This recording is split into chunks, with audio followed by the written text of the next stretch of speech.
ça va, Renaud? Je suis contente de vous voir. Quand on parle de football, généralement, on attend que ce soit les hommes qui jouent. Vous savez que les femmes jouent aujourd'hui? Oui. Nous, les femmes, on sait jouer au football aussi. Hein. Même si moi, particulièrement, je n'y comprends pas grand-chose souvent. Mais bon, on joue et on gagne. Et je crois qu'avec Ngambli, on pourra vous montrer les 11 buts magnifiques de cette équipe. Mais pour l'instant, intéressons-nous à la déforestation en Côte d'Ivoire. Le chef de l'État n'est pas content de certains Européens. Oui, bonjour à tous. C'est ce que barre à sa une l'Inter. Selon le confrère, cette colère du chef de l'État est à l'endroit de certains députés européens qui souhaitent voter une loi contre les produits soupçonnés d'être à la base de la déforestation, tels que le cacao. Et si cette loi venait à être adoptée par le Parlement européen, ces produits n'auraient plus accès au marché de l'UE. Et à en croire le quotidien qui va au-delà de l'info, la Côte d'Ivoire fait partie des pays visés par cette mesure, raison pour laquelle le président de la République a indiqué que si les Européens ne veulent plus acheter notre cacao, d'autres l'achèteront. La noix de cajou est désormais le deuxième produit d'exportation de la Côte d'Ivoire après le cacao. Oui, cette information émane du Premier ministre Patrick Achi. Il l'a donné ce mercredi 16 février à l'ouverture conjointe de la 7e édition de la Convention et Exposition mondiale du cajou et de la 4e édition des Journées nationales des exportateurs de cajou de Côte d'Ivoire. À cette occasion, le chef du gouvernement a indiqué que la production nationale actuelle est passée de 400 000 tonnes en 2011 à près d'1 million de tonnes en 2021. Patrick Achi a également révélé que le secteur de l'anacarde réalise un chiffre d'affaires de plus de 600 milliards de francs CFA par an.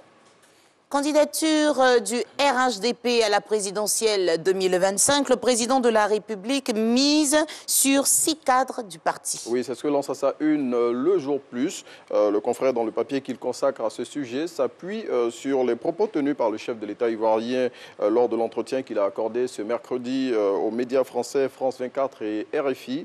Et à cette occasion, le numéro 1 ivoirien avait indiqué que pour représenter la formation politique qu'il dirige à l'élection de 2025, il voyait au moins une demi-douzaine de cadres du Rassemblement des Oufouettistes pour la démocratie et la paix.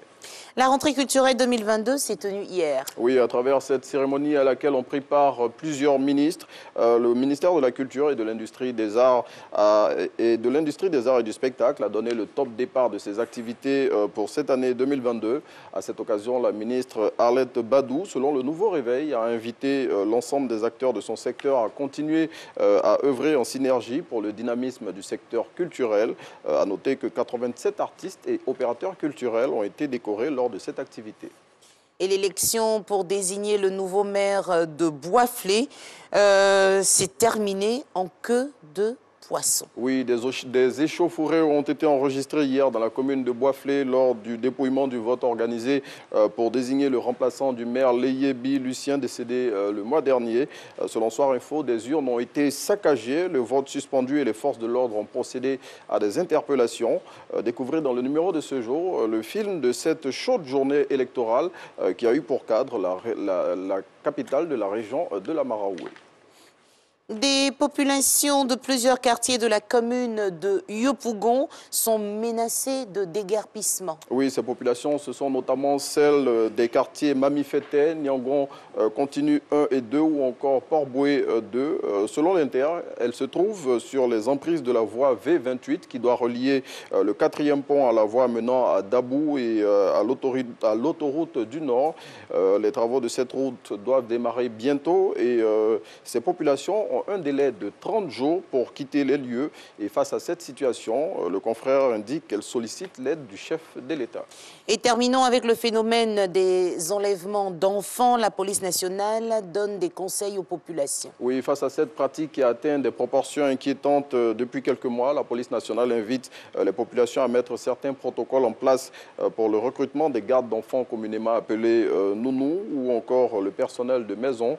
Ces protocoles, ce sont notamment l'identification claire et précise des personnes qu'on emploie à travers notamment des photos, des copies de leurs pièces d'identité et aussi l'identification de parents proches de ces personnes.